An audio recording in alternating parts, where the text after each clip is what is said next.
2 दिन पहले जयपुर के हृदय स्थल थोड़ा रास्ता में एक संगठित गिरोह के रूप में कुछ लोग जाते हैं और संजीव प्रकाशन जो पुस्तक मंडल का जो एक ऑफिस था उस पर एक संगठित आतंकवादी घटना के रूप में वहाँ पर तोड़फोड़ की जाती है, मारपीट की जाती है, आगजनी की जाती है। लेकिन ये मुद्दा क्या था?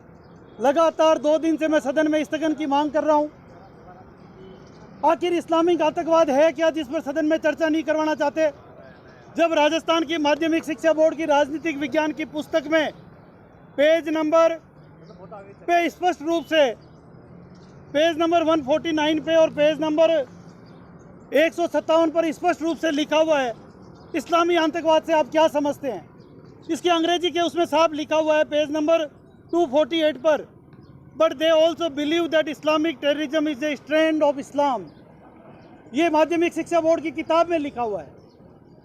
और ये यदि संजीव पासबुक सहित 10 अन्य पासबुकों में यदि ये छपा है कि इस्लामिक आतंकवाद से आप क्या समझते हैं, इसमें लिखा है इस्लामी आतंकवाद इस्लाम का ही एक रूप है और जो विगत 20-30 वर्षों में अत्यधिक शक्तिशाली बन गया है।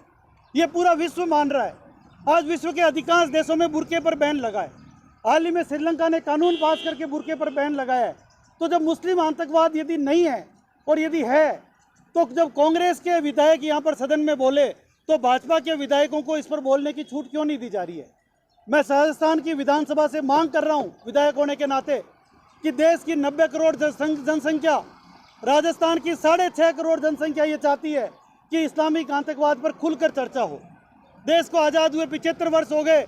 यदि आज भी हम इन मुद्दों से डरेंगे और इस पर चर्चा नहीं करेंगे तो आखिर कहाँ जाएगा देश? क्यों इस्लामिक आतंकवाद पर हम चर्चा करने से डर रहे हैं? क्या कहीं आतंकवाद का श्रेय है? यदि नहीं है तो फिर डर किस बात का? और यदि श्रेय है तो जनता के सामने आना चाहिए। मैं ये मांग करता हूँ कि बार बार स्थगन प्रस्ताव को दबाना और स्थगन नहीं देना ये लोकतंत्र की अवहेलना है। इसलिए सदन में मुस्लिम आतंकवाद पर स्पष्ट रूप से चर्चा होनी चाहिए। और जो पाठ्य पुस्तकों का हिस्सा है, मैंने इंग्लिश और हिंदी दोनों की किताबों में बताया है, ये उसका हिस्सा है। तो इस तरह से एक संगठित अपराध करने वाले लोगों पर, जो संगठन के रूप में एक अपराध करने के लिए वहाँ इकट्ठे होकर गए थे, उन पर आतंकवादी गतिविधियों में देशद्रोह का मुकदमा चलना चाहिए।